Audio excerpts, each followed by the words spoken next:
Peace, loves. Thank you so much for joining me here in this moment. My name is Christina. Today I'm going to come. Today I am going to be doing a book review on The Father Daughter Talk by R.C. Blakes Jr. I believe he's a pastor. He's the pastor of the New Family Worship Center in New Orleans, Louisiana, and Houston, Texas. This man has a huge platform on YouTube where he basically gives women fatherly advice. He talks to women in a way that, our fathers, he has certain conversations that our fathers should have had with us. And he shows up as a spiritual father, for women. And so just to get right into it, I want to read the back of the book for you guys. So it says, as the father of 3 daughters, the author became extremely concerned about the rapid and constant erosion of female dignity in our society. Video vixens, sex tapes, multiple sex partners, etc. Research shows that girls with an unstable father figure are more likely to have an unplanned pregnancy, low self-esteem, be a school dropout, and become involved in drugs and alcohol. This book should be read by every father as a no-holds-barred guide to having a heart-to-heart, life-changing talk with their daughters. It should also be placed in the hands of every young woman, even if there is no father figure present in their life. This candid advice will help her become assertive, proactive, productive, and creative as she grows into adulthood. So that is like a brief synopsis of what the book is going to be about. And so next I want to go and read some of the contents, the table of contents. So part 1 is the things every woman should hear from a father. Your dress code is your personal commercial. Your value is not determined by a relationship with a man. Never lay down your body for a man who has not laid down his life for you. Never be with a man who makes you afraid. A woman must be prepared to earn her own money. Most men will say anything for sex. When a man has a woman's body, he has her soul. A man will always settle with a woman he respects. And then he goes into part 2 where he's introducing women to the games that men play. So the games that men play, most men are actors playing a role. 3 steps to how the man deceives the woman, and relationship games and how they are played. And so initially what drew me to this book was just me watching one of R.C. Blake's YouTube videos where he was, I forgot what the video was entitled, but he talked about his book in the video. And it just really moved me to get the book because I grew up in a household where I had a stepdad, and then I also had my biological father who was in my life. But my stepdad was very manipulative. Him and my mom would get into arguments, and then me and my stepdad and my sisters, and we would just always be arguing with my stepdad. And so it was a very manipulative type of relationship. Now my stepdad taught me a lot about fitness and health and things of that nature, which I'm so grateful for.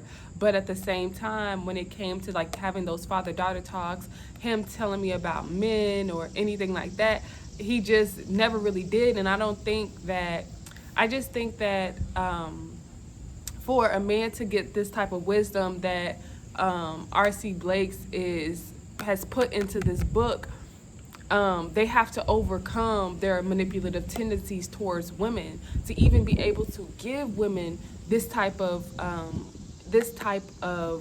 wisdom. Same thing with my dad.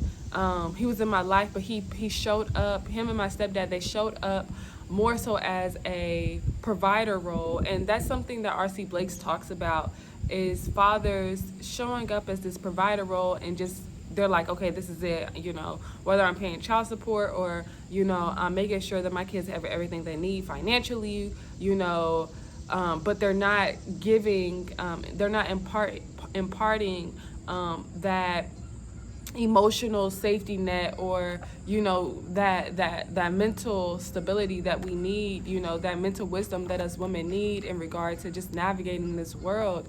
And so R.C. Blakes talks about how for the most part, a great chunk of men show up as predators in women's lives, and because they have testosterone and their hormones, their nature is to basically see how many women they can sleep with. So they utilize these games so that they can manipulate women into having sex with them, or giving them certain things that they necessarily haven't worked for, whether it's having premarital privileges before marriage and things of that nature. And again, I was attracted to this book because in my experience of just dating and things of that nature, like I gave of myself to people who really didn't even deserve my body. And I feel like in today's day and age, why this is so important, why I'm deciding to make a video giving this review, is because I really want to be a vessel to shine a light for young ladies coming up, and just going further with the wisdom that he gave, and like adding my own 2 cents to it. So I just feel that some of the things that he said in this book, let me go to. So your dress code is your personal commercial. So how we show up in this world, basically he talks about how men use words to manipulate women, and women use their bodies to my dog is chasing after these geese. They done flew away. Oh my gosh, he's nuts. Okay, sorry. But how men use their words to manipulate women, and women use their bodies to manipulate men. So when it comes to manifesting your kingdom husband, it's so important that you show up in this world and you dress like a mother, you dress like a wife. And he even goes in his book to say, like, if there was like a sex worker on the street, like, you should be able to tell the difference between you and the sex worker. But in today's society, with feminism and with liberalism, I hope I said liberalism, all of these isms, there's so much confusion into how we show up and how we present ourselves, because so many things are acceptable. But if we know that men were created from the earth, and so they're more so, when approaching them, it has to be from this aspect of like, okay, they're focused on the visuals and the tangibles, the things that are seen, versus women are more spiritual. We're focused on the words, we're focused on the unseen and things of that nature, how things feel, And so with that being said, because we know this, we have to be very aware of how we show up, because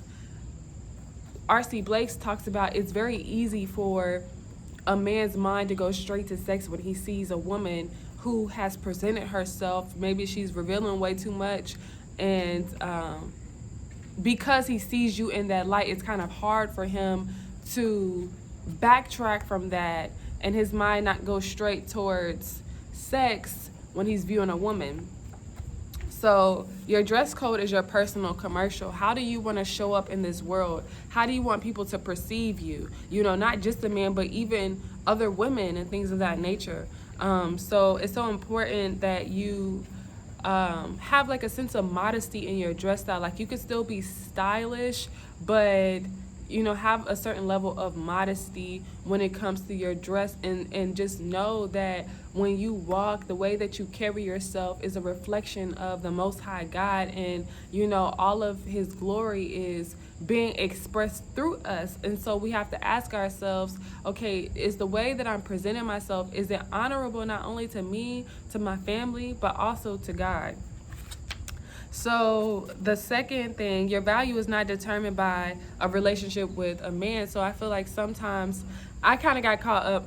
I don't know if I got caught up in this one, but he basically talks about how just women, their whole life is just centered around men and whether or not they can get a man or being married. And so sometimes women will compromise themselves, their dignity, just for the sake of having a man. You know, they will they would do all types of things just for the sake of having a man. Take a man in, feed this man, clothe this man. You know, they'll subjugate themselves to certain types of abuse, mental, physical, emotional abuse, just for the sake of having a man. So it's so important to know that he speaks about how, like, even in the Bible, it says that, you know, it's better for a person to be single than to be married, because there's so many things that, you know, you have to go through in marriage. You know, so many responsibilities that a woman has to, you know, she has to make sure her husband's good, all this other stuff. So it's so much better for us to even be single and to just focus on the purpose that God has, you know, just to focus on the purpose that God has bestowed upon our lives, and just to walk in that purpose rather than be so focused on marriage or having a man. You know, we're so much more than that. We're so much more than, you know, baby carriers and wives and, you know, all of that. So the next one is never lay down your body for a man who's not laid down his life for you. And he goes on to say, commitment is a synonym for manhood. A man that cannot commit is not worthy of your greatest gift. And so I feel that one of the manipulation tactics that had been used in my life was just this idea of sex. Like, in me opening myself up, it's the same or equivalent to that of a man, but it's really not. When women open ourselves up to have sex, like, we're literally opening up our hearts. And a man can literally have sex and walk away, go have sex with another person and not care. Same thing with women. Women can do that too, you know, depending on the type of woman, but we're not speaking on those certain types of women who do those things. We're speaking on the woman who, you know, really opens herself up to allow someone to come in. So it's so important for us to, like, really recognize that when we open up ourselves to have sex, we are literally giving our all. Like, that is our all. And some men will try to come into your life and try to diminish it. Oh, it's sex, I'm having sex too. Like, it's nothing. They'll try to make it seem like it's nothing, but just understand that that is a game that they're playing. That's a game that they're playing so that you don't have any, so that you're not looking at yourself from a place of value, like, oh no, it's not just sex, it's me giving my all. To you, it might just be sex because that's how you carry yourself, but to me, this is me giving my all. And so if I'm going to give my all to you, you need to give your all to me and make a commitment to be with me. And then once you start to do that, don't be afraid of being alone. Don't be afraid of speaking up for yourself, because what it's going to do, it's going to align you with the people or the person who is your ordained partner, versus up here trying to be nice, playing nice for a person who doesn't even care about you, who will literally just have sex with you and go on to the next person. So the next one is never be with a man who makes you afraid, you know. And some men will use fear to try to manipulate women into doing things for them and just all type of stuff. Just this chapter really just talks about how, you know, if there's ever a man in your life that uses violence to try to control you, or, you know, to validate why they're so angry, basically he's just saying run from those type of relationships. You cannot save this person. You cannot come into this relationship trying to have a savior complex, thinking that you're going to save or change a man when he shows you that he's violent or unstable within himself. You really got to run. And so the next one is a woman must be prepared to earn her own money. And in this chapter, he goes on and talks about how, you know, in this day and age, it's not the same as what it used to be back in the day. The economy is different, you know. You got to ask yourself, is this man even able to really fully take care of me? Or, you know, what if something happens to this man? You know, am I able to fully take care of myself? And just, if anything were to happen, you just want to have some type of a safety net. And it's so important for us women in this day and age to just be prepared to make our own money or be prepared to make our own money, so that we have some type of security if anything were to ever happen in our relationships. If there was a divorce or whatever were to happen, if our partner were to transition, that we would be okay in ourselves and that we wouldn't be left hanging. And he even goes to the extent of sharing different examples from the Bible. And that's one thing that I really do enjoy about this book, is that he takes references from the Bible so that you can get a gauge on where this shows up in the Bible, and where this might even show up in life. The examples of women who did have loving, caring husbands, but they transition, and now they never really made money for themselves. So now that's like they're counting out their community and things of that nature to show up for them and support them, where if they had the ability, or if they made their own money or had the ability to make money, they would be okay. So the next one is, most men will say anything for sex. So the fastest way to separate a man who is playing games from a serious contender is to establish boundaries pertaining to sex. So most men will say anything for sex. And so he talks about how the mindset of many women is to give in sexually, and they believe that once they give in sexually, it will bring them closer to the man. But in reality, when you give of yourself sexually to a man, thinking that that's going to bring you closer to that man, if I give him sex, then he's going to be more likely to marry me, then that's actually drawing you further away from that man.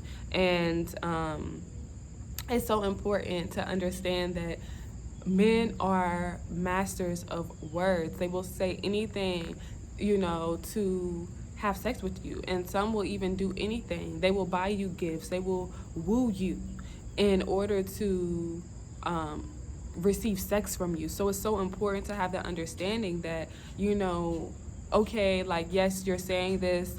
And if someone is being so flattery, like just way too flattering, that's a red flag. It's so important for us to just know that what we have is something powerful, and it's so important that we value our bodies and we value ourselves, so that when people come into our lives and they're saying these flattering things, it's like, okay, I already know I'm beautiful, I'm intelligent, I got it going on, but what does that have to do with you committing to me? What does that have to do with you committing to me? And we really have to be aware of that. Flattery is not commitment. What a man says is not commitment. Commitment is commitment. So when a man has a woman's body, he has her soul. So this goes into soul ties, and how, when you open yourself up to a man, you're making yourself susceptible to these soul ties, to where even if you were to manifest or, meet your kingdom spouse, and this man came into your life, you couldn't really, in some instances, you might not be able to fully enjoy this man because, of a soul tie that you have with a previous person who didn't commit to you. And so it's so important that, we release ourselves from these soul ties, from these relationships with people who are not willing and have shown us time and time again that they are not willing to commit to us, so that we can be open for the people who come in to make a commitment, who want to commit to us, and just do the work to release those soul ties that we have. Okay, the next one is, a man will always settle with a woman he respects. And so, let's see. He says, if a woman is too easy sexually, he will then expand on the label. And see her as an easy target for any man. So you have to demand your respect and really not settle for anything less. Even if a man's coming into your life and I feel like they're going to constantly be trying to push your boundaries, to see how far you will go. And so you have to be in a space to where you really respect yourself and your body. and you teach people how to respect you. If you are easy and you don't respect your body, you don't respect your own boundaries, then this person's not going to respect you. They're not going to respect your body. They're going to just see you as another body. They're not going to respect your boundaries. And so men will commit instead of with the woman that he respects, and he respects her because she respects her. He understands that, oh, she's not easy. She's not going to just open herself to just anybody. I want that type of woman, because men are in search of virtuous women. And in them being in search of a virtuous woman, they will test women. It's a weird game. And the next one is understand the games men play.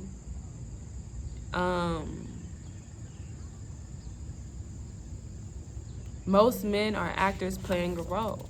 So men will show up and play these different roles in order to get women. And he goes on to talk about the steps and how a man deceives a woman. So I'm going to go down through the steps briefly. So the first step is to break down her defenses through calculated conversation that appeals to her personality. So they'll use certain trigger words in order to get you into this space of just being open with them, like, oh my gosh, like, we're having these talks, like, he's listening, things of that nature. And because we have the internet in this day and age, it's so easy for men to just go and do their research on women and things of that nature. And women, we talk so much, and it's okay, but sometimes we be oversharing. And so it's easy for them to be aware of what it is that we're going through or whatever it is because of what we share. So it's so important for us to really be more aware of what it is that we're speaking about on the internet and just in life in general, so that we don't have these type of people coming in trying to play games with us. So the first is to break down her defenses through calculated conversation that appeals to her personality. The second stage moves into becoming the woman's emotional addiction. He carefully does this through overdosing her on all things that she likes. So it goes into lust, whether a woman she likes flattery or conversation, or she likes gifts, or whatever. He will come in and he will overdose her on all of those things, spend hours talking to her on the phone, buying her gifts, doing all of those things, and then snatch all of that away. Because he done overdosed her, she becomes addicted, and she's it's just this weird game. He shows up every once in a while to give her some energy, and then he pulls it back and takes it away and just has her basically hooked.